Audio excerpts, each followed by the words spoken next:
Guys, medyo matagal-tagal niya din yun ako nakikitang nag-upload ng mga pagmumukbang, kumakain ng mga prutas. Sa ngayon dito, alam niyo naman ang nangyari sa Israel. So, tahimik na ngayon, mga for 2 days na kahapon at saka ngayon, wala na kaming naririnig na siren.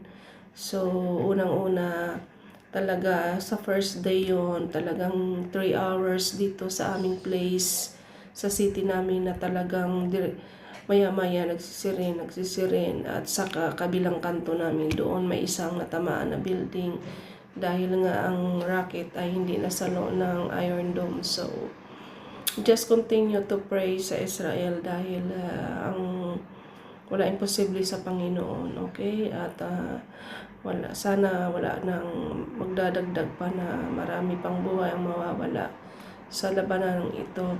Salamat sa